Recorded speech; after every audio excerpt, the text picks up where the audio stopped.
Chapter 1. Rebirth. You are listening at novelfull.audio. Cemetery. The sky was gloomy, gray, and drizzling miserably. In a cemetery, which was already cold, it seemed even more silent and eerie that even grown men wouldn't dare to linger for long. But in such a deserted site, a woman, wearing a long black dress and holding a black umbrella, could be seen through the foggy rain, from a distance. With the raindrops dripping like ink, she appeared mysterious and petrifying. With familiarity, Qi Shuyan walked to a tombstone, put her umbrella away, and disregarding the drizzle raining down on her, carried the bouquet of baby's breath in her arms and knelt in front of the tombstone, staring at the photo posted on the tombstone. The photo was of a generous and intellectual woman who had tidy coiled hair. There was a slight curl in the corners of her mouth and her eyes were bright against her reserved smile. Only then did the calm on Qi Shuyan's face become stirred, but she blinked and held back her tears, revealing a relieved and clean smile as she spoke. "Master, let me tell you the good news.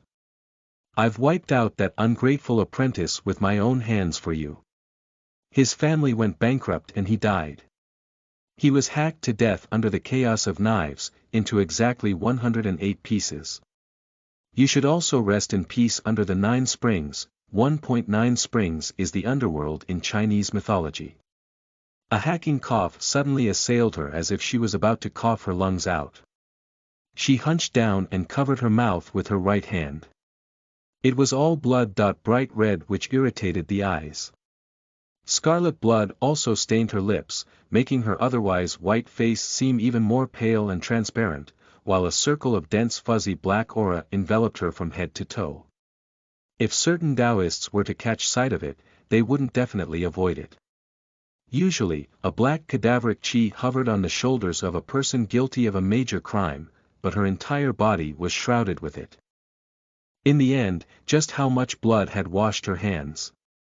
Qi Shuyan glanced at the bright red blood on her hands without caring in the slightest.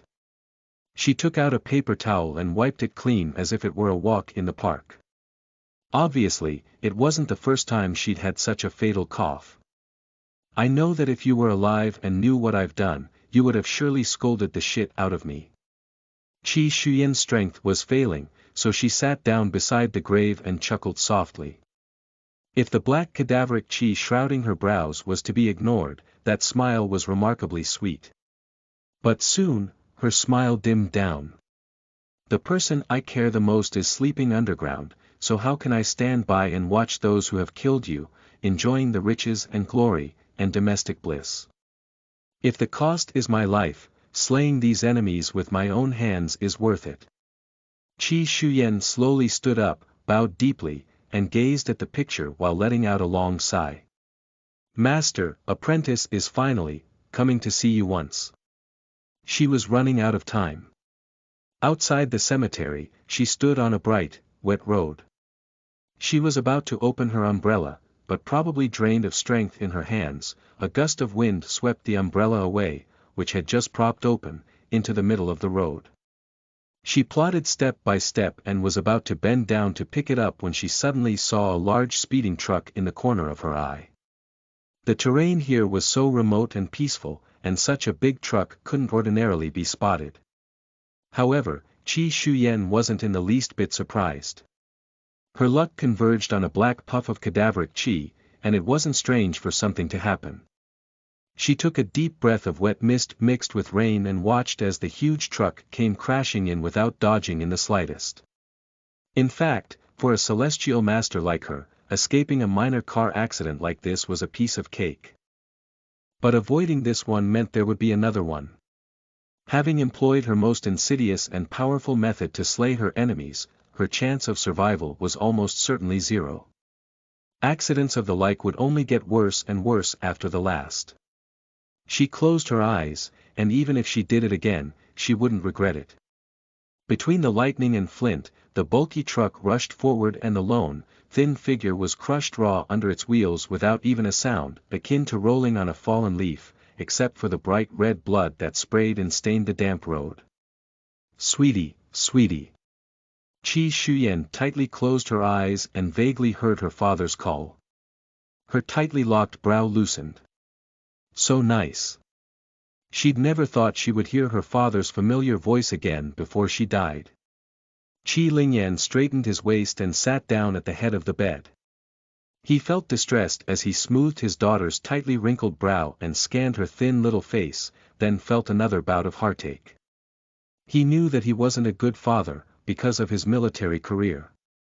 It was also for this reason that his wife, who had been complaining, eventually divorced him, and he entrusted his young daughter in the care of his third sister's family. Over the years, to thank his third sister, he sent almost more than half of his salary as their allowance plus his daughter's living expenses and tuition fees. Fourth brother, don't worry too much. The doctor said that Yen Yen is fine. A woman pushed the door in with a sigh and said, lucky for us this time. Otherwise, with that reservoir so deep, we couldn't have done anything. Hearing no response from Qi Lingyan, she took a quick glimpse of him sitting upright, and blamed herself, it's all my fault. If I had put a little more thought into this matter, this wouldn't have happened. Hearing his third sister, Qi Hohat, blaming herself, Qi Lingyan's stoic face twisted as he replied. How can I blame third sister? It's my fault for being too negligent as a father. Seeing that Qi Hohat had more to say, Qi Lingyan frowned slightly, took a glance at his sleeping daughter, and interrupted softly. Sister, let's go out and talk. Qi Hohat immediately nodded her head in agreement. The door had just closed, but after a while, Qi Shuyan's eyelashes fluttered. She slowly opened her eyes, rolled them, and sniffed the smell of disinfectant at the tip of her nose. She looked up at the snow-white ceiling and was a bit stoned for a moment. Wasn't she dead? How was this possible? Qi Shuyan wriggled and crawled up to her feet, stretched her waist, and casually caressed a cool white jade pendant around her neck. She was really in for a surprise, because this jade pendant had been broken a long time ago. She hurriedly looked around, saw a stack of newspapers on the nightstand, and scanned the date above. She was still a bit unconvinced, so regardless of her weak and sore body, she headed straight for the bathroom. When she saw the bright mirror reflecting an underage girl of 17 or 18 years old with long fringes concealing her brows and eyes, coupled with a pale and gloomy temperament, only then was Qi Shuyan convinced. She was overjoyed and felt like laughing. Just like a floodgate that had been opened, her emotions came pouring out and she wept in pain. She couldn't believe she was back. Those cruel things hadn't happened yet and her father hadn't met with a mishap. Qi Shuyan cried tears of joy. When she heard a familiar shout outside, she took a breath and only then did she calm down. She turned on the tap and rinsed her tear-stained face. Yen Yen, are you in there? Dad's coming in. As soon as Qi Lingyan entered the door, he discovered that his daughter was not in the hospital bed. He lost his head out of fear, somewhat denting his unwavering determination. He thought that his daughter had run out, but when he suddenly heard a little movement in the bathroom, he exhaled a breath. In fear of startling his daughter, he knocked gently. Over the years, as he went out on missions, his daughter increasingly became estranged and alienated from him. She was even scared and dreaded seeing him. Qi Lingyan was also somewhat distressed and felt at a loss as to how to treat her. He could only take a gentle tone with her. If his colleagues and subordinates were to see the usual strictly cold and resolutely fearless second lieutenant proceeding with such caution, their eyes would have probably popped out. In the midst of his contemplation, the bathroom door swung open without warning, and before he had time to react, a slender figure lunged directly at him. Flustered, he hugged his daughter. Yen Yen, Qi Lingyan's deep voice rang out. Looking at his baby girl, who was clutching his neck tightly and burying her face in his neck, he just felt his whole heart melt. Qi Shuyan didn't say a word either, just wrapping her arms around her father's neck and choking a little in her throat. This was her living father and no longer a cold urn. Gosh, this kid. I can't believe you've already grown up, and yet still pestering your dad like this. Your dad just came back and must be tired. Yen, get off your dad. Qi Hohat was a bit surprised to see Qi Shuyan wrapped around her fourth brother like this. Her niece was usually scared seeing her father, akin to a mouse seeing a cat. How could she be affectionate? But she didn't think much of it, thinking maybe she was in shock. Seeing her own father must have been like finding someone to rely on. When she heard this voice, Qi Shuyan's apricot eyes swiftly opened and her pupils dilated. She could never forget this nightmarish voice, how snarky it was, abusive and uncaring regardless of their kinship. She threw her self-respect to the ground and trampled on it, and even dumped her father's ashes on the trash. Disgust swamped her eyes and she tugged at the clothes on Qi Lingyan's shoulders tightly in order to suppress the impulse to scratch her aunt's disgusting face with one set in front and another behind. Seeing Qi Shuyan ignoring her and the fact that her younger brother didn't let go either, rather like he was holding a treasure, Qi Hohat really couldn't stand looking at them and felt revolted. She bit her lips. She was just a lost cause, did he really need to guard her with such attention? Her brother was indeed good at everything, except at this. It took a long time before Qi Lingyan laid his daughter on the bed and tucked her in. Yan Yan, you really? How could you run to such a dangerous place? What if you had an accident? Qi Hohat scolded Qi Shuyan, you've got to change your wild monkey temper. Qi Shuyan raised her head and stared straight at Qi Hohat. Qi Hohat's neck felt inexplicably cold from her stare. She always felt that Qi Shuyan's pupils were giving her the creeps. She scowled and tried to lecture her, but noticed Qi Lingyan's soared eyebrows raised in her peripheral vision, so she stifled her breath. Wretched girl, when your father is gone, see how I'll clean you up. A smile appeared on her face and she said, Yan Yan, you must be hungry. I'll go get you something to eat. She turned and left. Qi Shuyan stared deeply at her departing figure.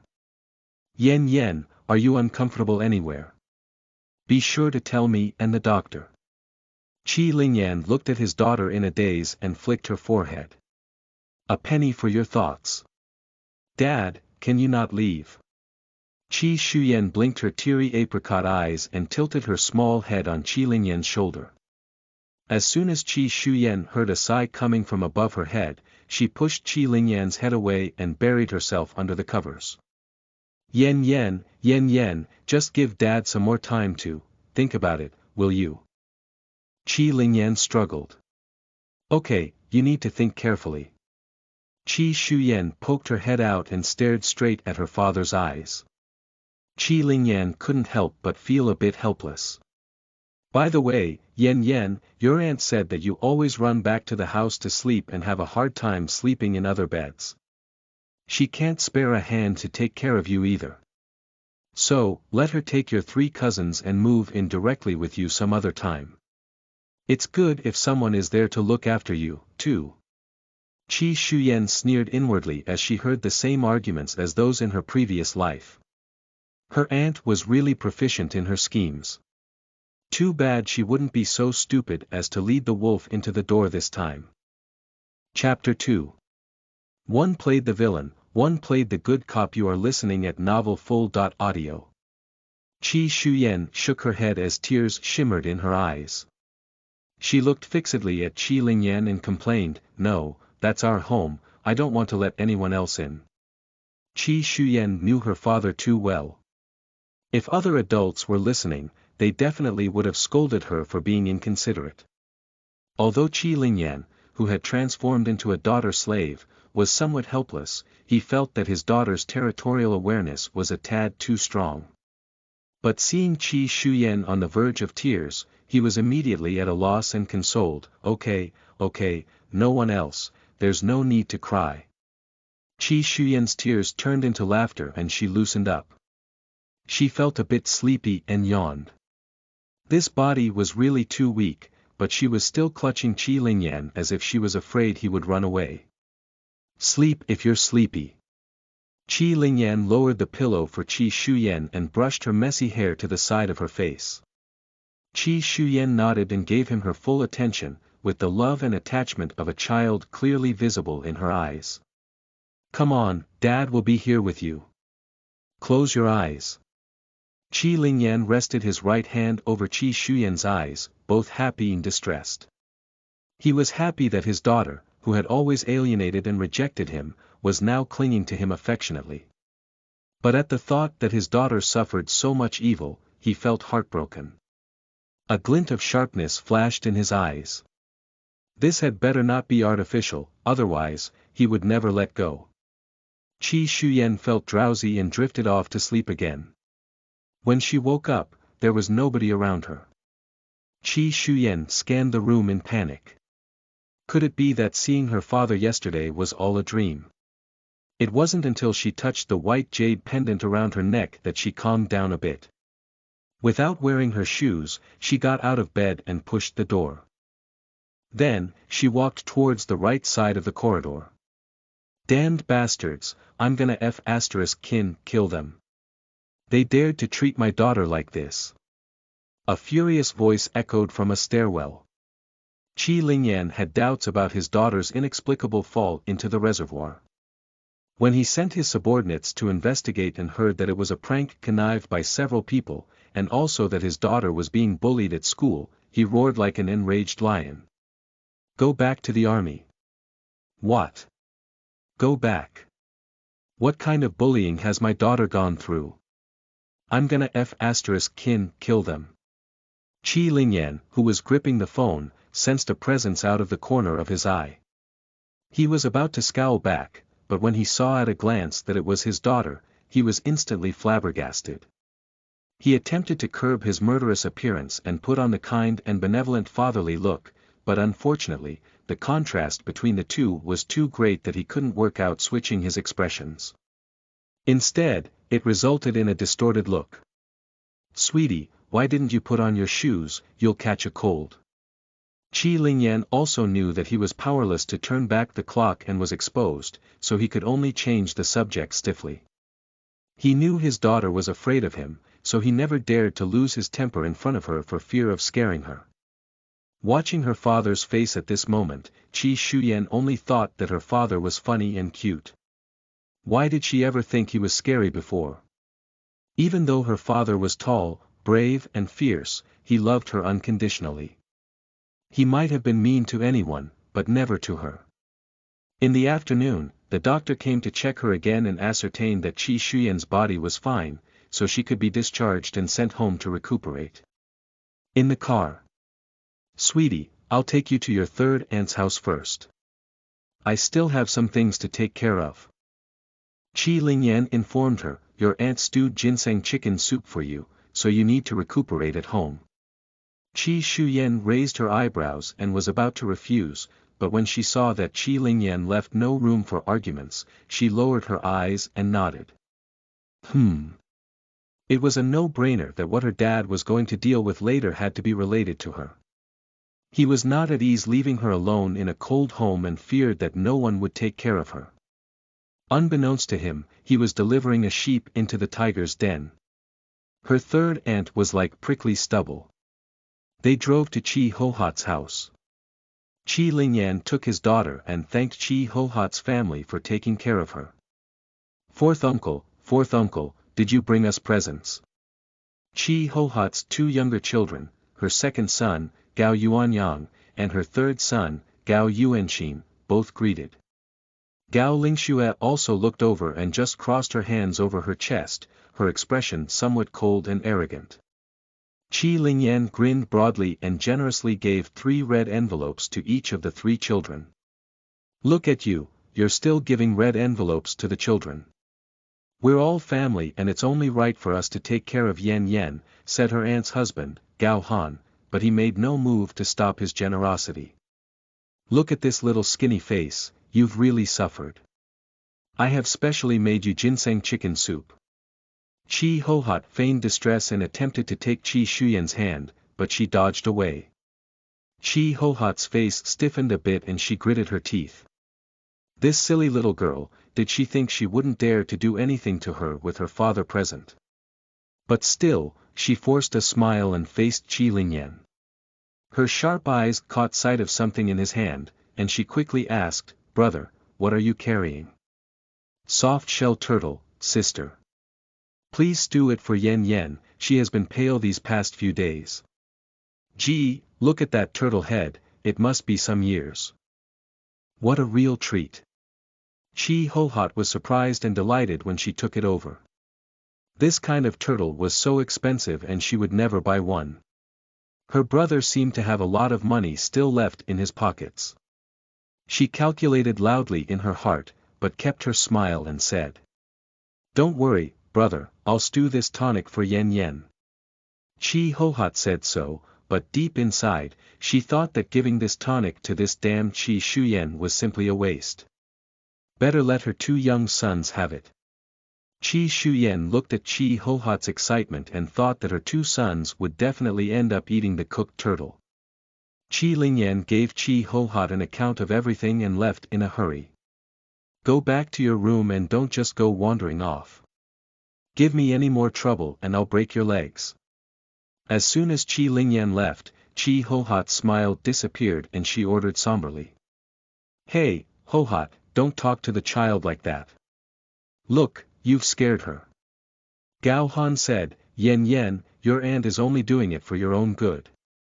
She's been worried about you these days, so hurry back to your room and don't run around." Chi Shuyen looked deeply at Chi Hohat and Gao Han, but didn't speak.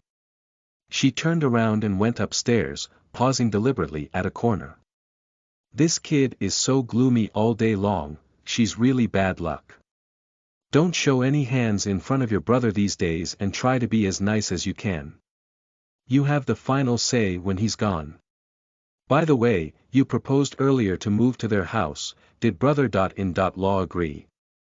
"Don't worry, I've already told him. Brother said he still needs to consider it. I will press harder to urge him. Just from the way he dotes on that worthless girl, I'll make a serious case for his worthless daughter again, and he'll certainly agree."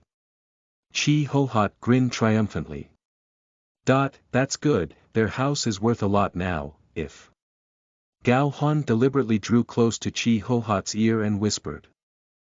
Chi Shuyen sneered. She still couldn't figure out before how such a clumsy one played the villain while one played the good cop in a big drama. Now, it was very clear. Chapter 3. Borrowed Luck. You are listening at novelfull.audio. Chi Shuyen returned to the room and was in somewhat of a trance when she saw that the deep sea blue-colored wallpaper still decorated the walls. She personally arranged everything in the room. All of which were her preferences. Yesterday was like a nightmare, but she knew that it had really happened. She knew all the more clearly that she was no longer just the simple and cowardly Shuyen, but a vicious and merciless Taoist celestial master, whom everyone feared and revered. She sat in front of the desk and took a notebook with a combination lock on it from the table. She had long forgotten where the key to the notebook was hidden, but she smiled softly. She pressed her index and middle fingers together, folded the rest of her fingers together, and drew a stamp casually on it. With a click, the combination lock of the notebook opened. She wrote down two dates, August 8, 20XX and September 10, 20XX, with a fountain pen. The former was today's date, while the latter, Chi Shuyen almost cut through the paper with force as she finished the last strokes. She yanked the page and with a mysterious move with the paper in her hand, it suddenly burst into flames. Soon, it was about to roast Chi Shuyen's fingers, but just as the fiery red flames were to spread to her fingers. Whoosh! It was put out in a flash. Only the hazy spiral of residual smoke proved that the flame that spontaneously ignited by itself had really existed. She woke up to find out that she still had a skill or two left, though most of her feats were gone. Chi Shuyen would never forget the date, September 10, 20XX. The beginning of her family's demise. A thought suddenly struck her. When she was a child in her previous life, a highly respected Taoist said that she had a superb physiognomy, that she was blessed with a good fortune, a wealthy and prosperous family, and good luck in everything that would only get better and better. But as she grew up, she took it less and less to heart, because if her luck was really good, she shouldn't have lived life so poorly. So, she just thought that that great Taoist was a liar. She later learned that her own destiny was indeed very good, but this goodness was like Tripitaka meat. Tripitaka meat means something that everyone desires to possess. Good enough to be coveted. Even her only best friend, Feng Yanli, also took advantage of their friendship for this purpose, and even her destiny and fortunes stemmed from it. Back then, Qi Shuyan, whom her aunt abused and her classmates ostracized, was also neglected by her teachers. She wanted to make a friend, and Feng Yanli took the initiative to befriend her, so naturally, Qi Shuyan was flattered. She couldn't wait to share all her treasures with her. Just like her fall into the reservoir this time and almost lost her life, it was inseparable from Feng Yanli. Qi Shuyan knew herself too well in her previous life. She wasn't too keen on getting in on the action, but she followed along because Feng Yanli encouraged her to do so. Her former self was truly stupid. If Feng Yanli really thought of her as a friend, she would have visited her at the hospital after the accident. But, she never did and instead avoided her. Not only that, but a month and 3 days later, on September 10, 20XX, Feng Yanli would invite many of her classmates and friends to her home as guests. Rather than guests, it would be better to say a search for a fat sheep to be slaughtered. Feng Yanli's father was a nouveau riche, poor as a child, but made a fortune in his middle years. With a few small fortunes, he felt that his luck wasn't good enough, so he invited a warlock, who was into unorthodox practices, to his door. The warlock told him about an insidious method of altering one's fate against the heavens, and that was borrowing luck. There were 2 kinds of borrowed luck, one was in physical form and the other was in human form. Physical form was commonly used and could be borrowed from jade pendants, qi from artifacts and so on, which were according to standards, less powerful, and could only last 1 to 3 years. The latter kind was the one that robbed others' luck, which was unconscionable, but much more powerful. As long as the person was still alive, his luck could be borrowed for the rest of his life. Qi Shuyan was an unlucky example of someone with borrowed luck.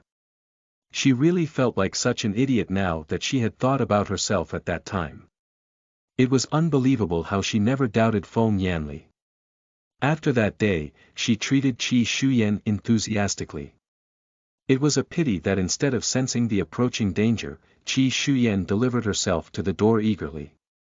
Qi Shuyan felt so remorseful whenever she thought about it.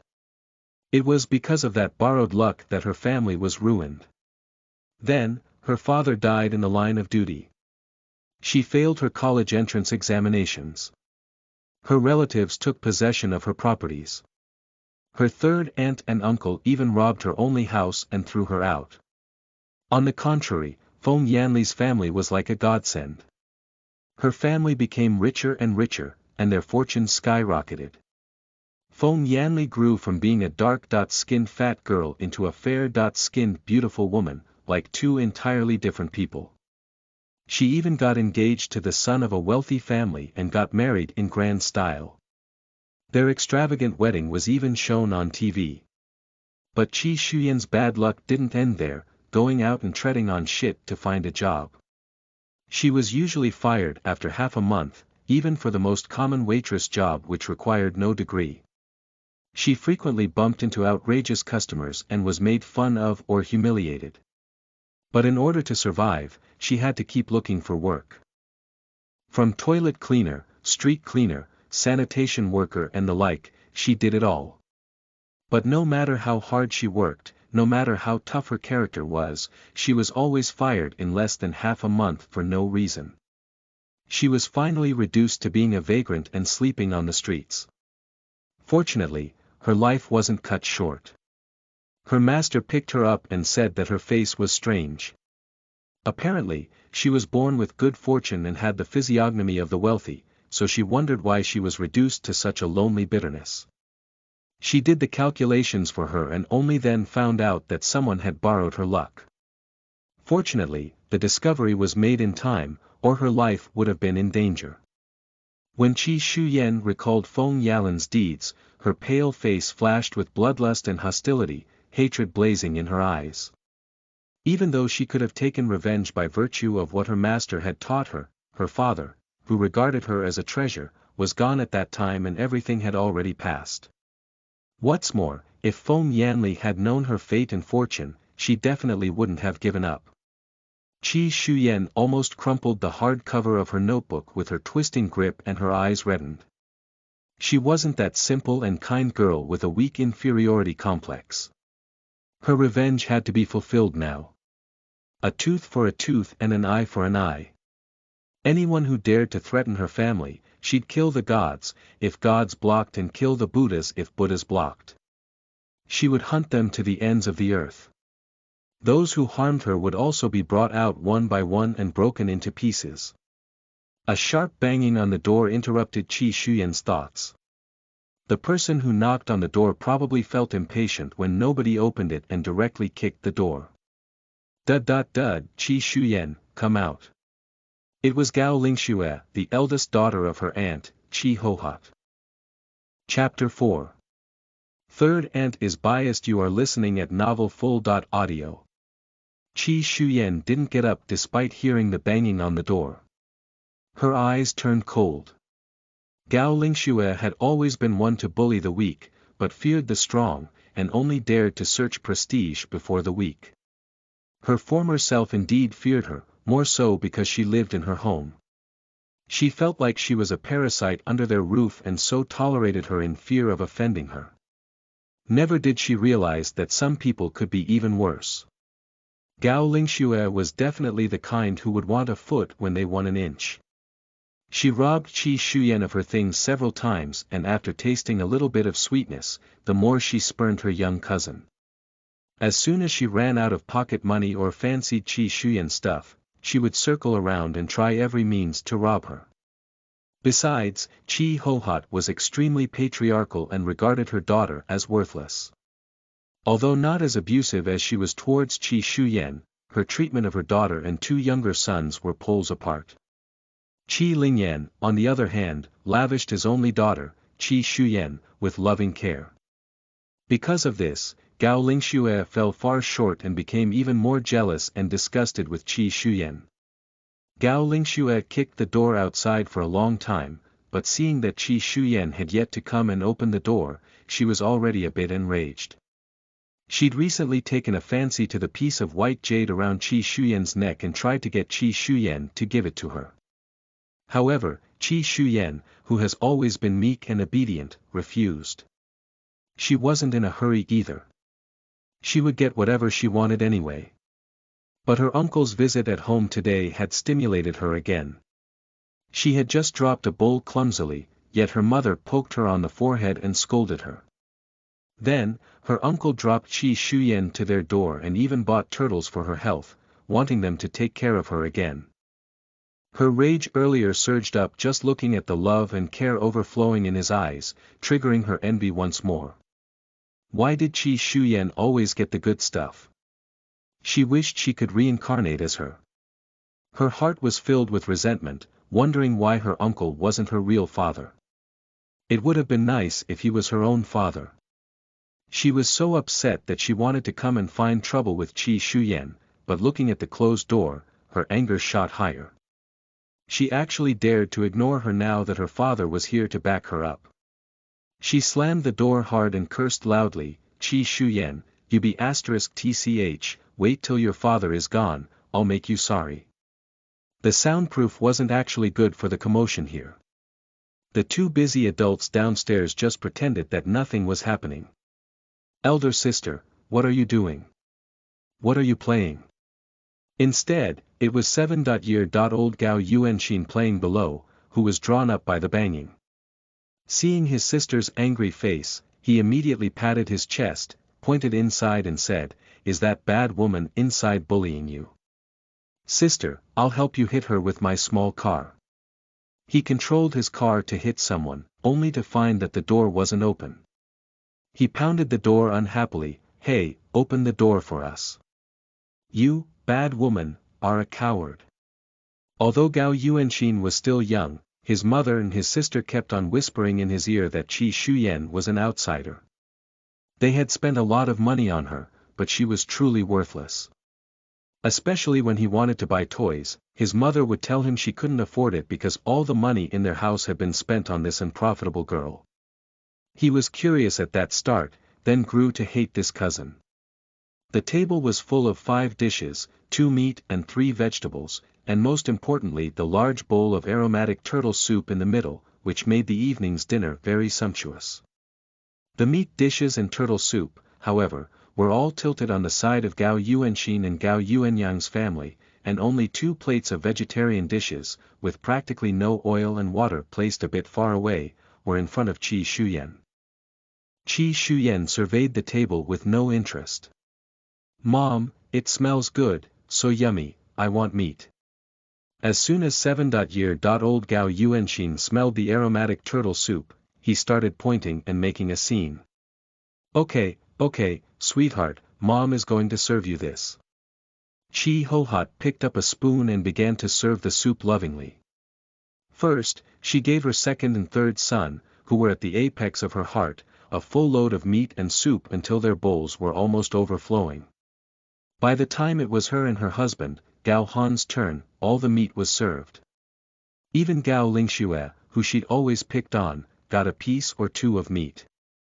The meat in the turtle soup had already been divided cleanly by the time it reached Qi Shuyan's turn. All that was left was a thin layer of soup with a clear bottom.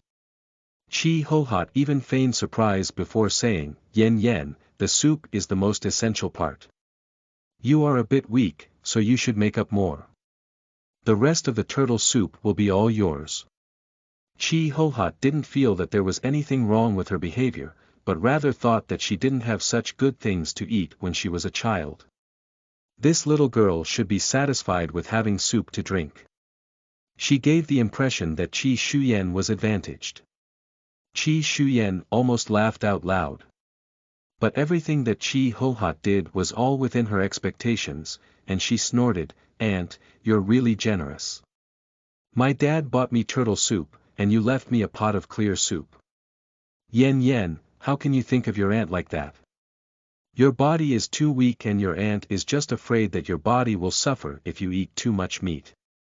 Gao Han frowned, feeling a bit uncomfortable with Qi Shuyan's sarcasm of her elders. "That's right, Yen, don't think too much. I consider you my own daughter." Qi Hohat's eyes flashed with a hint of smugness, but on her face was an earnest and well-meaning appearance.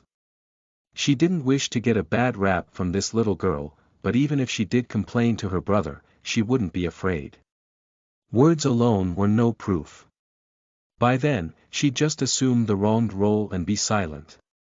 Then, her brother would only say that Qi Shuyan was being deliberate and was dissatisfied with her strict teaching. "Okay, Yen, stop thinking about it and eat." Gao Han knocked on the rice bowl to signal everyone to say nothing more and eat their food properly. Qi Shuyan watched as Qi Hohat, Gao Han and the rest wolfed down their food, leaving grease on their mouths. She suddenly stomped off the table, took her bowl of clear soup and ran towards the door. Qi Hohat was a bit dazed, not quite realizing what she meant. Was this wretched girl trying to stage a fit of pique? What are you doing?" Qi Hohat snapped indignantly. "Dad." Qi Shuyan opened the door, and when she saw the person who arrived, her eyes reddened. Beautiful apricot eyes blinked with teardrops in them. Qi Shuyan's shout startled the people around the dining table and Gao Han almost choked on the soup. Qi Hohat, whose mouth was full of grease, almost fell off her chair as well.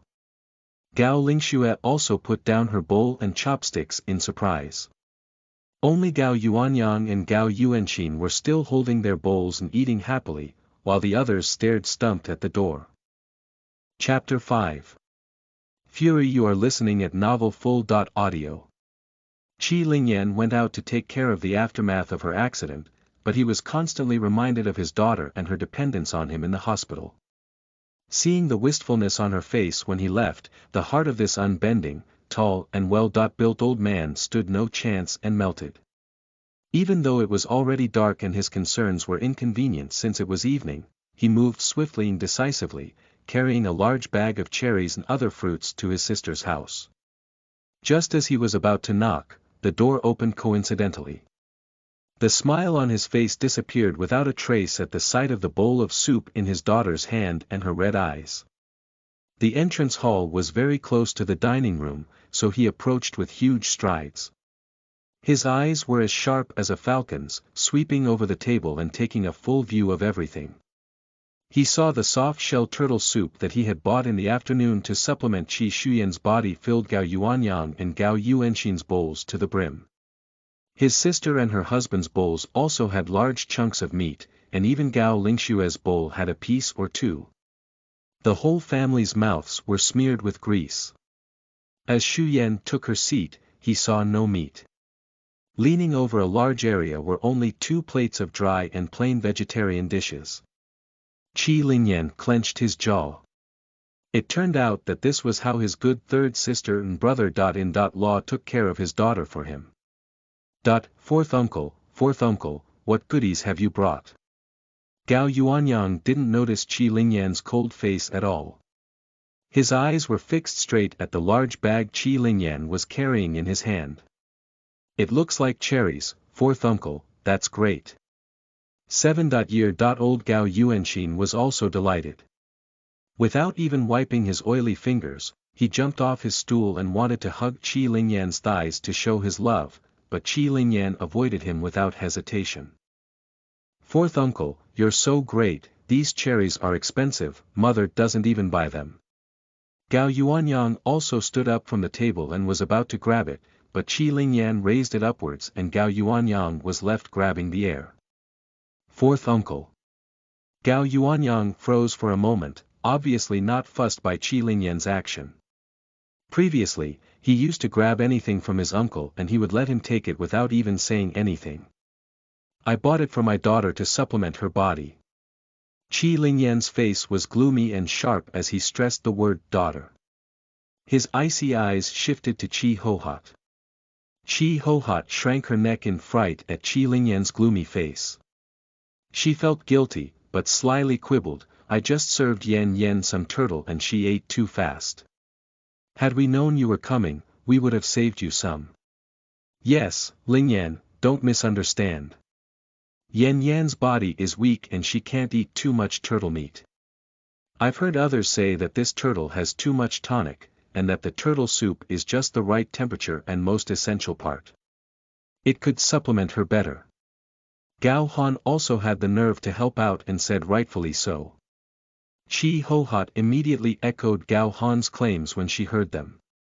Although she felt guilty, she was armed with the thought that she was Qi Lingyan's sister. Would he still dare to beat her up just for this worthless loser? Back when she was a girl herself, she couldn't even drink this kind of turtle soup, let alone leftovers.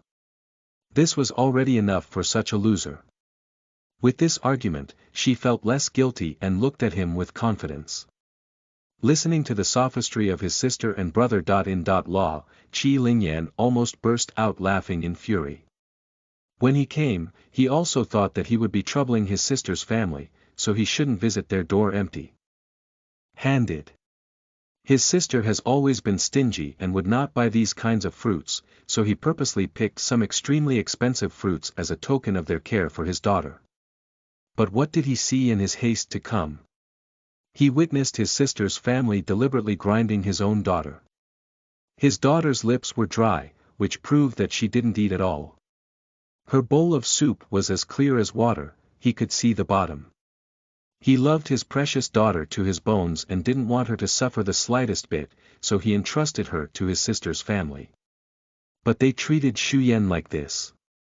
When he was around, they still treated her badly. He hardly dared to think about how they had abused his daughter unscrupulously in the many years and months of his absence. Xu Yan's character was pure and simple. How much bullying did she have to suffer for her to cry out in anger? He couldn't bear to think about it. The mere thought of it made him want to kill someone. On a deeper note, he hadn't sent back a lot of allowance from his payroll over the years, but it was more than enough to feed a big family.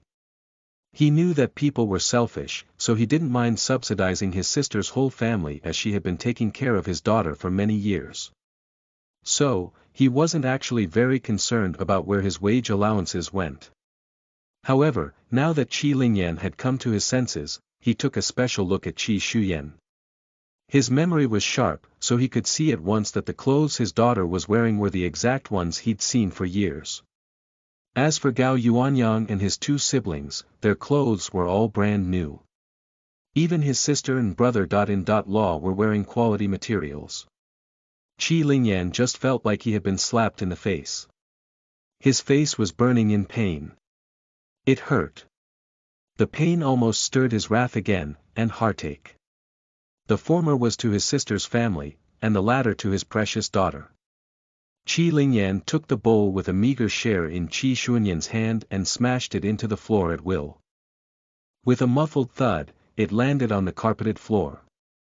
Regardless of the mess on the carpet, he held Qi Shuyan's hand and said, "Sweetie, we should go home." Qi Shuyan revealed a shallow smile towards Qi Lingyan, tears welling in her eyes, looking particularly lovely and adorable.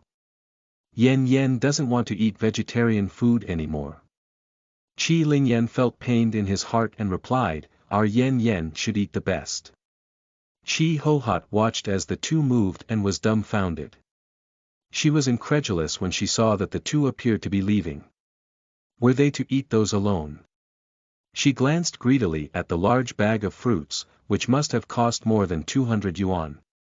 Cherries were as expensive as they came. "Brother, what's the hurry, you haven't eaten here yet. Sit down quickly, I will warm something for you."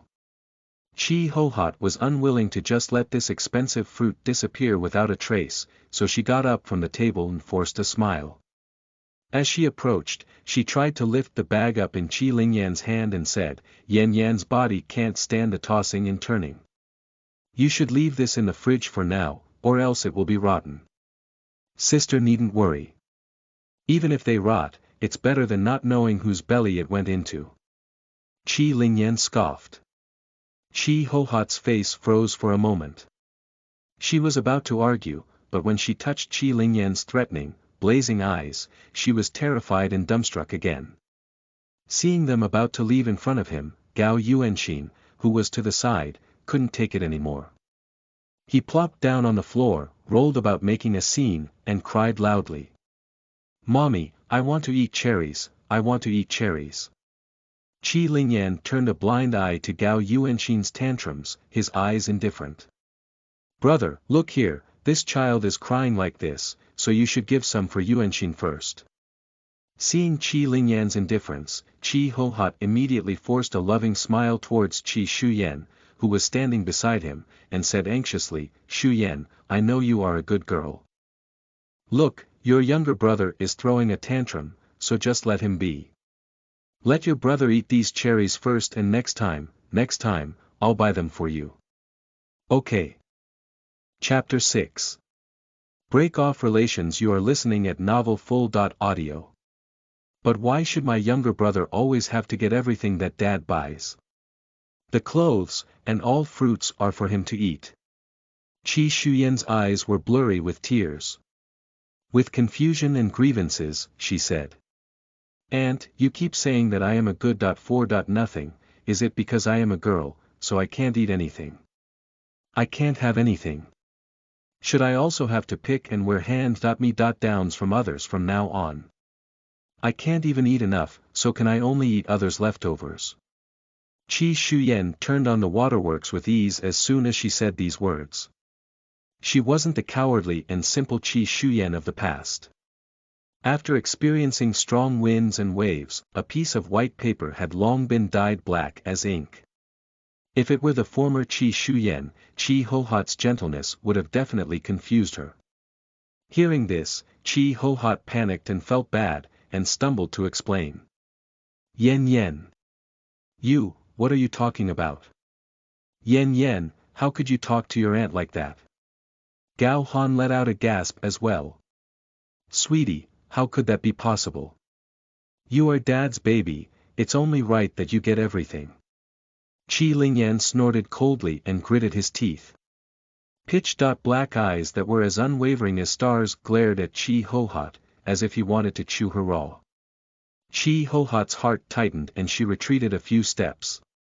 She simply couldn't stand Qi Lingyan's glacial and sharp eyes, especially since Qi Lingyan stood tall and big, with the back of a tiger and the waist of a bear. It was really too daunting for anyone to face such a bone-chilling stare. Qi Lingyan strode aggressively forward and his brother-in-law, Gao Han, couldn't help but back off at his imposing figure. He thought he would hit someone, until he propped both palms under the dining table and flipped it over with a little effort. Clink-ping. All the meals were poured onto the floor in a messy heap. Qi Lingyan's actions scared the Qi Hohat family. They were obviously caught off guard. Even Gao Yuanxin, who was making a racket on the floor, shrank in fright behind Qi Hohat. Yen, let's go to dinner. Qi Lingyan's deep and resounding voice rang out. When he looked at Qi Shuyan, his sharp eyes softened, not giving the Qi Hohat family the slightest bit of face. Qi Hohat's eyes burst into flames. Knowing that Qi Lingyan was a soldier, Gao Han dared not speak out of anger. Gao Yuanxin and the others were also frightened and dared not speak at all. Qi Shuyan was also stunned by her father's actions.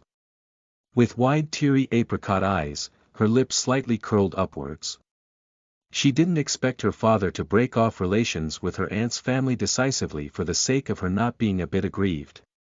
He didn't give a damn glossing over sentiments and face, but this tantrum, she liked it. Qi Lingyan drove Qi Shuyan back home. Their home was a small townhouse villa in Lanting Bibo Park. It wasn't that Qi Lingyan was rich. He was from an ordinary working-class family, but he had unique foresight and precision, acting with boldness and determination. Lanting Bibo Park wasn't very popular in the early years after it opened. Fewer people were willing to buy properties there until the state replanned. Since then, the location south of Sanzhong Road was developed into a centralized business district model and demand in the area increased sharply. As time passed, the land value rose exorbitantly. However, even when the properties weren't popular at that time, Qi Lingyan still poured all his assets to buy this building, and even borrowed a lot of money from banks. In previous years, he finally paid off all his loans one after another. When Qi Lingyan parked the car in the garage, he saw that Qi Shuyan, who was sitting in the passenger seat, had fallen asleep leaning on the back of the chair. Long, dark hair covered half the side of her face, making the appearance of her small, pointed face even more emaciated. He studied his daughter carefully and lifted his hand to brush the hair that was blocking her cheek behind her head. He was about to wake her up when his hand went rigid. He saw her thick, fine, long lashes flutter with traces of tears, like the wings of a butterfly caught in the wind and rain. Her delicate brows furrowed and she bit her lips tightly. Watching her shedding tears silently, Qi Lingyan's heart palpitated with fear. Was she having a scary nightmare? That's enough, you broom star, what are you crying for? Wasn't it you, who killed my fourth brother, yet now pretending to be pitiful? We've raised you for so long and we've already done the best we can for you. Go and fend for yourself. I told you not to be so shameless, this is already our house, get out of here. Qi Shuyan looked at the girl, who totally resembled her, holding an urn and kneeling in front of Qi Hohat's family, humbly begging her aunt to let her father be buried in peace. I could do without this house. I'm begging you, aunt, it was I who used to be ignorant. All I'm asking now for dad's sake is for aunt to let dad have a grave where he can rest in peace. The girl pleaded weakly. Yet, she kowtowed, scraped her knees, and wept her tears. Qi Hohat's face turned ugly. She snatched the urn out of the girl's hand and threw it straight into the trash. The girl's eyes turned crimson and she moved forward quickly on all fours. Just as she was about to pick the urn back, Gao Lingxue, who was standing on the sidelines, moved. She laughed contemptuously, lifted the lid, and dumped all the contents. Yen, wake up, wake up. Qi Lingyan gently shook Qi Shuyan and called out softly. BL.net. Qi Shuyan immediately opened her eyes and saw the enlarged version of Qi Lingyan's face, looking at her worriedly. Dad, are we home? Qi Shuyan smiled brilliantly at him. However, not only did the worry not vanish from Qi Lingyan's face, his thick black brows were furrowed into a tight lock instead. Qi Shuyan felt a cool smudge on her cheeks, so she casually wiped it with her hand only to find that it was her tears. Qi Shuyan was slightly startled. The tear glands in this body were so big. She had forgotten what it was like to cry in her previous life. Were you having nightmares? What did you dream about that scared you so bad? Qi Lingyan quickly wiped the tears from her eyes. I was dreaming that I turned into a mouse and a scary cat was chasing me and about to swallow me up. Qi Shuyan grinned. I thought I was going to die, and Dad wasn't there to save me. Tui. Childish talk carries no harm, great luck. The worry on Qi Lingyan's face dissipated a bit and he knocked Qi Shuyan's head. He didn't believe a word of it, but since Shuyan said so, he still held on to the appearance that he believed her. The two returned to an empty and ornate home. It was purely cold and devoid of the slightest bit of personality, and even the furniture were covered with a fine layer of dust. Sweetie, sit on the couch first. Qi Lingyan lifted the long strip of cloth covering the sofa. Fortunately, it was still clean.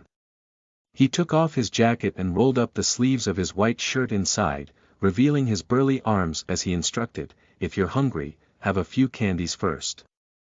Qi Shuyan nodded and asked, do you need help? No, you might be more of a trouble than help.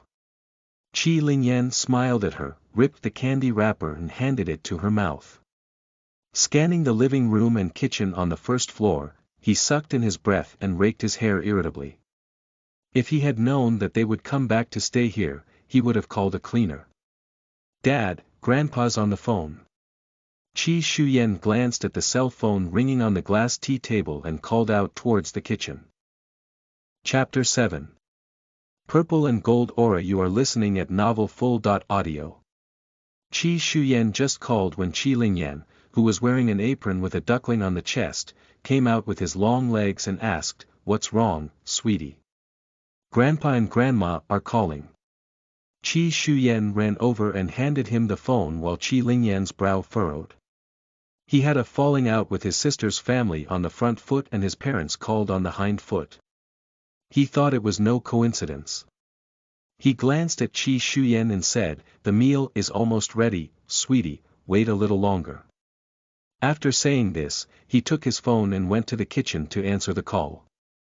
Qi Shuyan stared at his tall back, pursed her lips and smiled a bit mockingly. All at once, she guessed that her aunt must have complained to her grandparents. She turned on the TV, which happened to be on an entertainment channel, and the huge caption caught her attention. A currently popular starlet and the capital's ninth master Qi were caught in an explosive love scandal. The question mark after the allegation was much smaller than the powerful font. The gossipy host there asked the popular actress about her relationship with ninth master Qi. The actress gently bit her lip and said that she was just a friend, but her tone was vague and questionable. With innumerable twists and turns, people who had heard it would think it wasn't that simple. Sure enough, the host sniffed something fishy and was even more excited to investigate in detail. Qi Shuyan snorted coldly. What a claptrap. For the sake of gaining attention, she dared to weave tales involving the Qi family. That would be courting death without knowing why. Although she hadn't met this ninth master Qi of the capital, she had dealt with the rest of the Qi family in her previous life. The Qi family was really a special presence in the capital, not only because of their strong foundation, solid financial power and influential family members, but also because the Qi family's style was very strict. They had accumulated merit for doing good deeds for many generations, a family with profound blessings, and extraordinary, exuberant fortune entirely. Most importantly, a doubt also haunted Qi Shuyan. All the Qi family members she had come into contact with were naturally very fortunate people, but the unspeakable wisp of purple aura that tainted every single Chi family member she had met shocked her. Purple aura had always been illusory, but a true celestial master or a warlock, who knew how to read faces, was aware that the fate of people with purple or gold aura was beyond description. Either a monarch or a minister. They even couldn't be picked within thousands of miles, so having 2 out of a billion people was already a miracle. She had always suspected that the purple aura that tainted the Chi family was not their own but was the 9th Master Chi's, who died prematurely in her previous life. She had always been interested in research and sorely regretted having missed seeing the 9th Master Chi's aura personally. Her master, on the other hand, had always felt that her character had deviated from the path of the world, so he warned her multiple times. Qi Shuyan's luck might have been good enough to be coveted, but it wasn't worth mentioning against the fate of a purple and gold genuine dragon. Moreover, this kind of fate was fatalistic, particularly domineering, and simply couldn't be provoked.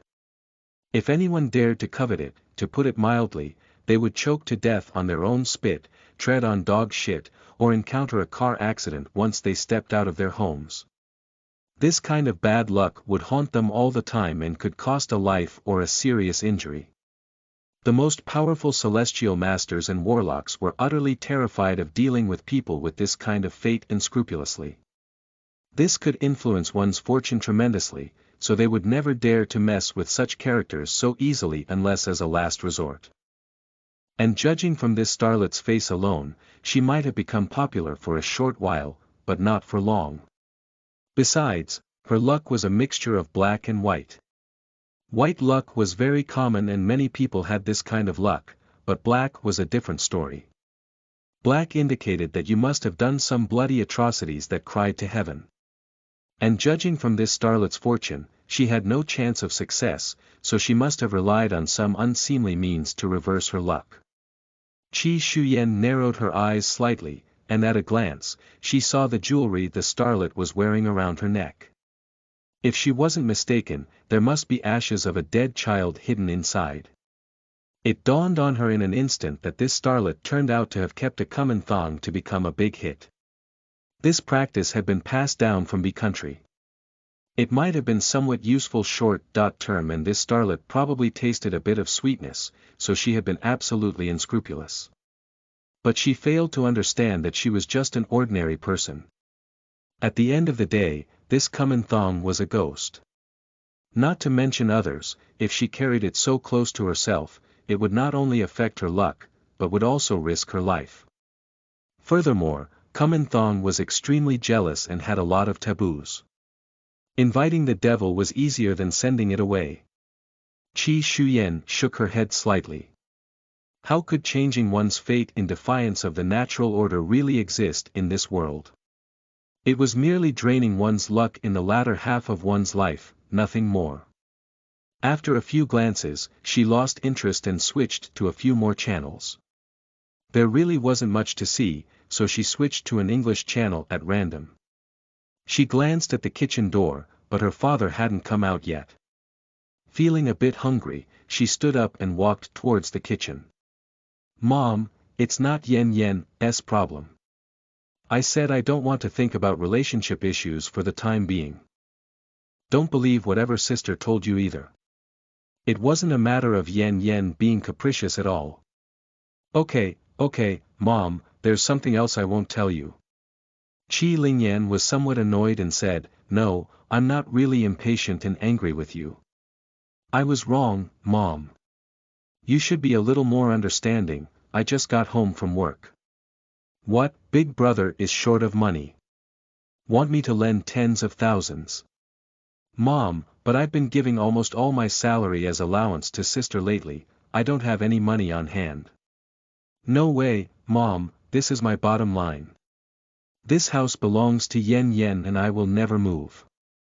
Qi Lingyan was also a bit exasperated when he finished speaking. The more he listened, the more his mother went overboard. However, the person involved was his own mother, so he still restrained himself from flipping out from the injustice. Qi Shuyan didn't hear the contents of the call, but she could guess what her patriarchal grandma had said. It was the same old talk. Let Qi Lingyan spare the time to go on a blind date, get married, and give her a grandson, and not to always take her, a child from his previous marriage, with him. But she didn't expect the additional line about borrowing money this time. The money uncle borrowed from her father before hadn't been repaid yet. Although they hadn't signed a promissory note, she couldn't believe their nerve to borrow money again this time. From her grandma's point, was she asking them to sell their house to help her eldest uncle? She really wanted to laugh her head off. Her grandma was truly biased to the extreme. Ordinary families usually doted on the youngest child, but it was the opposite in their home. Her grandmother had always been more partial to her eldest son, Qi Haonan, especially after her grandparents moved in with her eldest uncle. Her favoritism grew even more crooked. She was almost in the same boat as her uncle's family, who always coveted his siblings' stuff, and wanted the other brothers and sisters to subsidize her uncle's whole family even to the point of being penniless. Her grandma had indeed a good abacus. The most talented of the siblings, Qi Lingyan, was the first to suffer the brunt of the exploitation before the family was even separated. The wages that Qi Lingyan received from his work were all handed over to her grandmother, and her father's salary practically supported the whole family. This also led to the whole family treating Qi Lingyan as an ATM machine and taking everything for granted. Her mother made a point of separating and living apart from the family on several occasions, but her grandma scolded her to tears. In the past, Qi Shuyan really thought it was her who had caused her parents' divorce. But it was only now that she realized that the real culprit was her grandma. If she hadn't been so patriarchal and kept scolding her mother for not being able to give birth to a boy, and resented her mother's inability to work, her parents wouldn't have been where they were now. Chapter 8. Ghost Servant. You are listening at novelfull.audio. Qi Lingyan stayed at home with Qi Shuyan for a few days, and was relieved to see her looking much better. Not only did he find out that his daughter's skills in fending for herself was very good, but she was also adept at housekeeping and cooking. Of course, at first, he did not want his daughter to do the rough work, but his cooking skills were only limited to noodles. After eating noodles for several days, he himself was a bit disgusted. However, what bothered him the most was the fact that his daughter would get no nourishment from consuming the same dish, so he had been thinking of hiring a nanny to cook and do the house chores. But, Qi Shuyan was quick to oppose, saying that she hated strangers in the house. Qi Lingyan was rendered somewhat helpless again. However, compared to his former estranged and taciturn daughter, he liked her more lively look now. Her whole personality was oozing with vitality. Nevertheless, when Qi Shuyan had cooked a table full of aromatic delicious-looking dishes, Qi Lingyan's jaw dropped in astonishment. The aroma of the meal stirred his gluttony, and he even forgot to ask his daughter when she had learned to cook. Eating his own noodles endlessly these days had made him sick and on the verge of throwing up. Thus, the big man polished 4 bowls of rice straight up, plus a variety of dishes on the table. In particular, the red braised pork with non-greasy rich flavored sauce almost made him lick his plate clean. It was practically better than anything a hotel chef cooked outside. Since then, the cooking chores had been left to Qi Shuyan. Qi Lingyan was much more relieved watching that Qi Shuyan could cook decently. However, Qi Lingyan's peaceful days didn't last long when a superior's call came unexpectedly, requiring him to leave on an urgent mission. He also had to cut his vacation short. Just as he was raking his hair and worrying about how to explain it to his daughter, Qi Shuyan beat him to it instead. "Dad, if you have anything to do, go ahead, I can take care of myself." Qi Lingyan was so guilty when he heard her sensible words, and his dark eyes carefully surveyed his daughter's face. He was faintly relieved to see that she was smiling and not angry. "You must wear this talisman, though, Dad. It's something I asked for some time ago." With her eyes wide open and bright, Qi Shuyan took out a red string talisman and tied it around Qi Lingyan's neck while tiptoeing. She also took off the white jade pendant around her neck and was about to put it on him again. Qi Lingyan was so moved watching his daughter's actions, and the old man's heart melted into a puddle. Although he didn't think the amulet would be of much use, he still bent down and cooperated with his daughter's movements. Seeing that Qi Shuyan wanted to give him the white jade that she had been wearing since she was a child, something a great man gave her before, Qi Lingyan's dark brows furrowed together. He immediately straightened his broad waist up and stopped Qi Shuyan. He reprimanded her reluctantly, "Nonsense, how can you take off this jade pendant? I'm just going out on a little errand and will be back soon. Do you still doubt your dad's abilities?" Qi Shuyan had been having nightmares since she was a child and always crying while pointing to empty spaces. The old men in town said that something unclean was haunting her.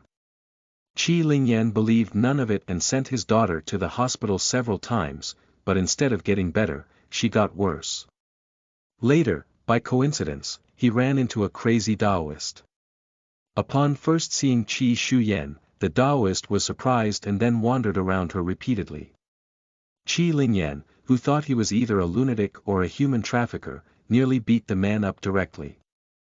However, after the Taoist's surprise wore off, he gave a jade pendant to Qi Shuyan. Unexpectedly, Qi Shuyan hadn't had a single nightmare since then. Qi Lingyan was still skeptical about this evil at first. But when a child snatched Qi Shuyan's pendant just for fun, Qi Shuyan started having nightmares and became muddle-headed all day again. Only then did he begin to truly value this piece of jade pendant. Qi Lingyan scratched the tip of Qi Shuyan's nose and forcefully put the jade pendant back on her. "Don't take it off."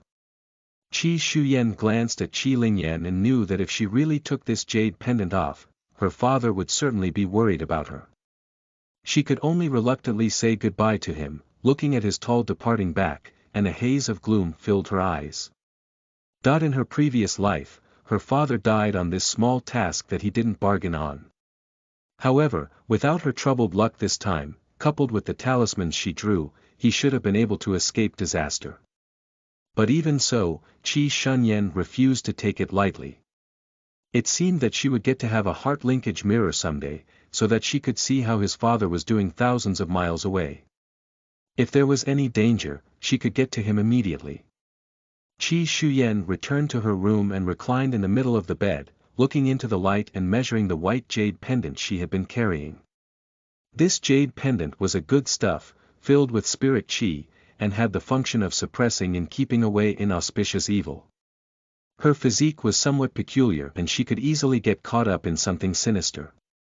If Feng Yanli hadn't tricked her out of this jade pendant in her past life, Feng Yanli wouldn't have borrowed her luck so easily. It was a pity that her former self was so simple and gullible. Unable to deny Feng Yanli of her request, she gave this jade pendant to her. Seeing the sky darkening outside, Qi Shuyan pushed open the window. She lived on the 5th floor with a great view and could almost see specks of brilliant lights ablaze in countless homes. Sitting in front of the dressing mirror, she looked at the jade pendant around her neck, took it off without the slightest hesitation, and put it in a small box in the drawer. Sure enough, the moment just as she took it off, the bright lights quickly dimmed, a cold shady wind blew in, and the warm normal temperature of the room dropped quite a bit in a whoosh. Even how slow-witted someone was, they would sense something. Still, Qi Shuyan sat motionless and arrogant in front of the dressing mirror with a smile on her face. Her left hand propped up her cheek lazily as she stared intently at herself in the mirror. It was just that her face reflected in the mirror was obviously a bit sinister. Something wasn't right. Just as she changed to another hand to brace her cheeks, the movement of her reflection in the mirror never changed at all. Sure enough, she changed to a few more small gestures, but her reflection in the mirror remained in the same pose. As if struck with an afterthought, Qi Shuyan swiftly stood up, panicked, as if in fright. And just as she retreated, the person in the mirror with a hideous bloody mouth wide open crawled out as slowly and directly as Sadako. Behind her were several clouds of black twisted gas. However, just as the evil spirits were coaxed up and wanted to devour Qi Shuyan, a mournful sound cried out. These evil spirits almost burned their souls away when they touched Qi Shuyan and immediately fled knowing that the situation was bad. Qi Shuyan hurriedly cast a ghost binding spell and directly pinned the evil spirits that wanted to escape, in place. Tisk, why is everyone so ugly? Looking at you really ruins my appetite. Qi Shuyan was somewhat dismissive. Which one of you can do housework? These evil spirits shivered, wanting to cry without tears. How could they be so unlucky as to run into a celestial master? Still, a pale teenage ghost was the first to raise his hand in a shudder. Okay, just you look the most normal. After Qi Shuyan finished speaking, she immediately wielded a Yin Gonfalon that she had made in the past few days. In just a moment, almost all of those hideous evil ghosts were sucked into the Yin Gonfalon. Before they were sucked in, the ghosts wailed and howled. The teenage ghost on the side, who raised his hand earlier, shuddered uncontrollably.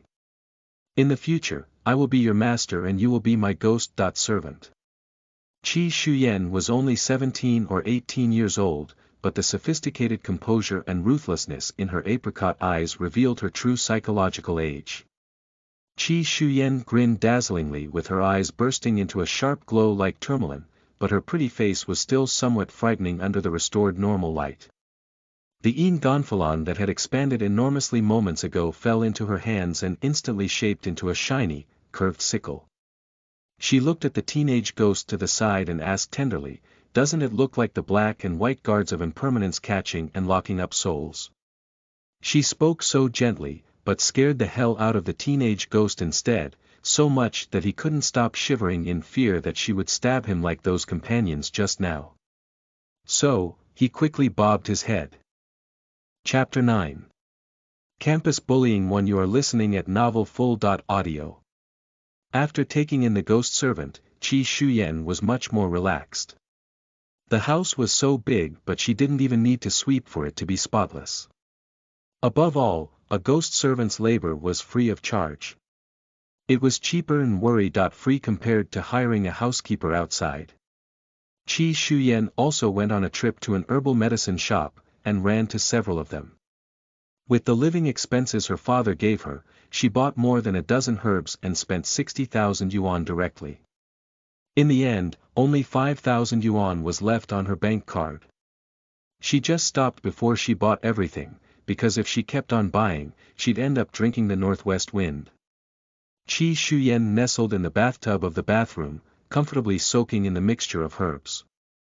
Feeling the constant rising of spirit qi in her body and the recovery of some of her skills, she was glad that she had gotten her money's worth to some extent. Although her young body still possessed a few remnants of skills from her previous life, which might have been good enough for ordinary celestial masters and warlocks, she was still too weak compared to her former self. Restraining several little demons might have been effortless, but she would be in a tough spot if she ran into hard stubble. Some things needed to be prepared for a rainy day and the lessons of her previous lifetime of blood had left her with a deep sense of crisis. For the better part of the month, Qi Shuyan either spent the whole day ensconced in her room drawing charms or soaking in herbs until a class teacher from school called and scolded her, saying that she wasn't sick and merely pretending to be sick, and wasn't thinking about her future. She also said that some of her classmates saw her hanging out. She was extremely harsh and warned her that she didn't need to think about returning to school if she continued to be absent. Qi Shuyan frowned as she listened to the harsh female voice lecturing her on the phone, but didn't say anything. She had also planned on going back to school these days, but didn't expect that some were more eager than her and didn't want her to be better off. The next day, Qi Shuyan put on her school uniform, carried her school bag, and rushed to school. After she'd gone up the stairs and was about to turn around the corner into the hallway, a male student recognized her, and ecstatically turned around and ran away. Qi Shuyan raised an eyebrow. She didn't believe that student was scared of her. The male student immediately ran to the first class of senior high as soon as he saw Qi Shuyan arrive and immediately notified the people in the class in excitement. Here she comes, guys get ready.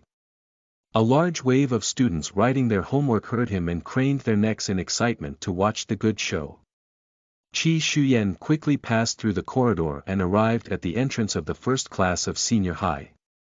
Looking at the partly opened room door, she sneered coldly. She also didn't enter the door and leaned on the wall beside it with her arms around her chest.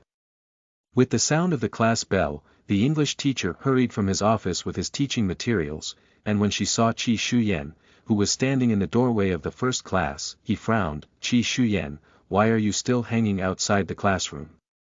Qi Shuyan was bored to death and had just put 2 eye drops in her eyes, which were very irritating. At first glance, it looked like she was crying.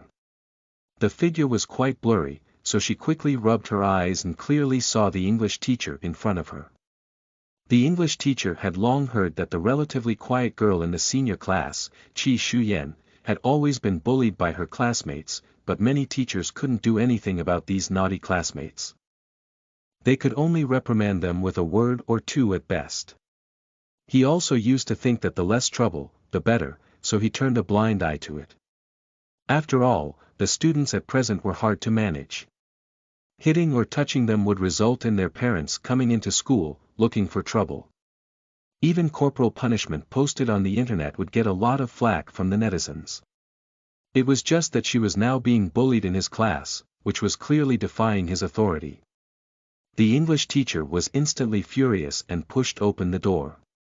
He was about to lose his temper, but didn't expect to wham a huge basin of water on top of the door. Water poured down and splashed him full in the face. The English teacher who was wearing a suit immediately looked like a drenched chicken. The senior students of the first class didn't see the victim of the downpour and loudly tapped their tables. Several female students, who were the initiators, doubled up and convulsed in laughter while the other male students clapped and cheered. When they calmed down and were about to mock and taunt, they saw the clean and tidy Qi Shuyan pushing the door open and coming in. One by one, their eyes widened as they all looked at the person, who was drenched like a chicken, and the few female students, who started it all, turned white. The laughter of the rest of the roaring students came to a screeching halt. Laugh, laugh, you are all capable, how dare you mess with the teacher? Who the hell is it? Stand up. The extremely proud English teacher almost lost his mind from anger. This group of students was really getting lawless. The few instigators all trembled, but didn't dare to stand out. They lowered their heads and paled, scared to the point of passing out.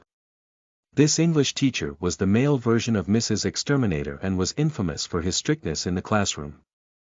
But wasn't this supposed to be the Chinese class? Teacher, there are cameras in the classroom. If they don't come forward, you can pull out the surveillance. Qi Shuyan advised the English teacher indifferently. Teacher, fortunately, you were the one who came to class. It would have been terrible if it was the Chinese teacher. The Chinese teacher is weak and pregnant. This would have been plain murder. The English teacher blanched the moment he heard Qi Shuyan. The Chinese teacher was his wife. She felt uncomfortable teaching this period, so he came to substitute and didn't expect to encounter such a thing. If it was really his wife who came to class with her big belly, the consequences would be unthinkable. You're talking nonsense. We didn't intend to murder teacher Yu, we clearly intended to spite her. Xiao Lorong suddenly stood up abruptly and shouted, glaring viciously at Qi Shuyan. Xiao Lorong, don't talk nonsense. We weren't trying to spite anyone, Teacher Yang. We were just kidding around with classmate Qi and didn't want to deal with Teacher Yu. Those few students were so scared of being charged with such a crime that they hastened to their feet to explain. Shuyan, don't get us wrong. We were purely joking with you. Don't take it to heart. It's been a long time since we've seen you and just momentarily thought of this special way to welcome you. We were really just too lacking in consideration. Wu Wenyan knew that Qi Shuyan was a softie, so she apologized with a smiling face and said, Shuyan, will you forgive us? Kidding. Qi Shuyan revealed a bright smile. Right. Wu Wenyan thought that Qi Shuyan was soft-hearted and was going to forgive them. The other female instigators also nodded their heads and smiled. The English teacher thought Qi Shuyan would forgive them so easily and somewhat hated iron for not being steel. Just when the other students, who were watching the show, thought that Qi Shuyan would be a steamed stuffed bun and forgive this group of female classmates by virtue of requiting evil with good. Qi Shuyan had long since aimed at the dirty water that was placed on the teacher's desk to clean the glass. She went to carry it with both hands and directly splashed the basin of water towards Wu Wenyun. Qi Shuyan, you be *tch, I'm going to kill you. The extremely embarrassed Xiao Lorong roared sharply. Chapter 10. Campus Bullying 2, don't read this chapter over dinner. You are listening at novelfull.audio. Chapter 10. Campus Bullying 2, don't read this chapter over dinner. Wu Wenyun shrieked in fury when the basin of water was poured on her, along with all the other female students, who were soaked through. Fortunately, a few of the students watching the show were quick to dodge and were only splashed a bit. Seeing Wu Wenyun looking like a dog that fell into water several times, they were all glad they had ducked quickly. What do you mean by this? Wu Wenyun questioned incredulously. I'm just kidding with you guys. What's wrong? Don't you like it? Qi Shuyan clapped her hands, her bright eyes brimming with sarcasm. Her response directly choked Wu Wenyun and several others, rendering them speechless and could only stare at Qi Shuyan viciously. Unfortunately, Qi Shuyan wasn't scared of them and stared back instead. Xiao Lorong, Wu Wenyun, Lin Chenchen, and a few of your female classmates, follow me to the office right now. The English teacher was covered in sticky water and didn't want to teach the class, so he directly ordered sternly and turned away. Before leaving, Xiao Lorong and Wu Wenyun secretly looked back viciously at Qi Shuyan as if trying to rip her apart. They wordlessly mouthed something like, wait until after school. Qi Shuyan sat in her seat with her backpack as if nothing had happened, unmoved by the quizzical scrutiny of the rest of the class, or rather, not even the slightest bit interested. Although these students didn't shoot in her previous life, their cutting remarks and schadenfreude attitude tormented Qi Shuyan. Shuyan, you're fine. That's great. I've been worried about you. Feng Yanli purposely came over to speak to Qi Shuyan, her dark face was all deeply concerned. Really? Qi Shuyan curled her lips and said with an indifferent smile. She thought that when she met Feng Yanli, she'd be uncontrollably worked up and wrathful, wanting to kill her, but she didn't expect to be unprecedentedly calm. Yeah, Shuyan, my mom has locked me up at home these past few days because of that incident and even took my phone. Feng Yanli looked extremely guilty. So I've only been able to hear news of you through some classmates. Schoolwork is tight again and I've been feeling like my head is going to explode, but now that I see you intact, I can finally relax, so that's how it is. Yanli, I've fallen behind on a lot of homework. Can you lend me your notes? Qi Shuyan asked smilingly. Ha! But I also need to use them later because the college entrance exam is so close, and I remember they're very messy. I'm afraid you won't be able to understand them. Feng Yanli refused euphemistically, why don't you borrow from other students? Listening to Feng Yanli's words, Qi Shuyan suddenly bent her lips and smiled, gazing unfathomably at Feng Yanli. This person was really funny. In the whole class besides the class monitor, the clearest and most detailed notes were none other than Feng Yanli's.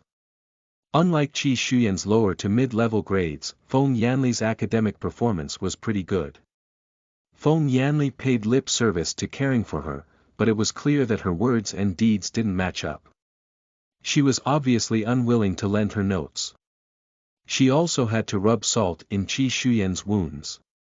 Knowing full well that she was introverted and didn't get along well with her classmates, she definitely won't borrow books from those classmates.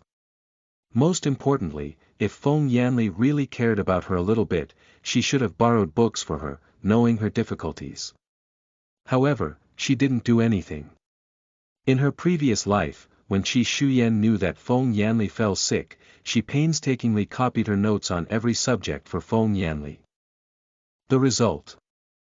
Feng Yanli spurned Qi Shuyan's ugly handwriting and lost it, then specifically borrowed the class monitor's notes and reproduced them at the photocopy center. Qi Shuyan kept staring at Feng Yanli until her guilty conscience couldn't stand it anymore and found an excuse to run away. She just didn't want to lend her notes to Qi Shuyan. Why should she give something she'd worked so hard to put together to someone else? Feng Yanli pursed her lips. Today's Qi Shuyan was so wrong, but she didn't think much of it. She only thought that Qi Shuyan was acting weird because she still blamed her a bit for the incident last time. Qi Shuyan packed her schoolbag and headed outside, until she saw a group of girls at the corner of the stairs. 5 of them were the classmates who teased Qi Shuyan in the morning. The other 6 had brightly dyed hair and tattooed arms, wearing punk outfits and heavy smoky eye makeup. They were chewing gums while fiddling with knives and squinting at Qi Shuyan. "All right, classmate, have you lost your mind? How dare you bully my sisters?" The leader, who looked like the big sister, stepped forward and pushed Qi Shuyan, chewing gum and laughing odiously. Qi Shuyan retreated a few steps without resisting. Xiao Lurong thought that Qi Shuyan was scared, so she raised her palm arrogantly to slap her. "Wait, there's surveillance everywhere. Let's change places and beat her all you want." Wu Wenyun looked at Qi Shuyan somberly and said, pulling Xiao Lurong to a stop. Apparently, the morning's events had made her a little wary. By this time, students were almost gone and only a few people lingered in the corridor. They took one look at the menacing group of delinquent girls with knives, and walked away silently as if they hadn't seen anything. Until this group dragged Qi Shuyan forcibly to the restroom. 2 girls, who were much stronger than Qi Shuyan, dragged her hand behind her back in a death grip. The big sister toyed with the knife in her hand and the shiny blade reflected on Qi Shuyan's eyes. She slowly approached her and said, "Qi What, Yan, you really have a lot of nerve. Who are you to dare touch my sisters? Today, older sister will teach you how to behave properly." Seeing that Qi Shuyan was silent, she frowned and with a huff, brandished her knife on her face. "Sister Hui, get out of the way first." Wu Wenyun came over with a large basin of dirty water and shouted towards Zhang Yuhui. "Ugh! What kind of water did you get? Why is it so stinky?" Xiao Lurong pinched her nose, took a quick glance and saw that the basin of water was yellow, black and awfully turbid. "You scraped shit in. That's gross." She immediately jumped away. The other girls also covered their noses and made way for a large open area while complaining, "King stinks, it stinks." "What are you doing, Wu Wenyun?" Wu Wenyun was wearing a mask as she herself was disgusted. This basin of water was a mixture of feces and urine, scraped dirt and menstrual blood from the toilet bowl and toilet papers, and sewage from the toilet mop. Her eyes were as cold and vicious as a viper's, and took a stance to splash it. "Hey, wait. Once the 2 sturdy girls, who were gripping Qi Shuyan's arms, heard that the basin was these disgusting things, they panicked and hurriedly jumped to the side when they saw that Wu Wenyun was about to splash them. Qi Shuyan nimbly dodged too, and the large basin of spiked stuff was all splashed to an empty spot. "CK your mom, Wu Wenyun, what a splash." The 2 girls who were grappling with her moments ago, swore at her like troopers. "Curse as you like, you 2 catch her quickly." Wu Wenyun's face flushed red, seeing that she had splashed into the air. Qi Shuyan even dared to hide. She cursed furiously, "You wasted my efforts. Forget it, just push her head directly on that compartment."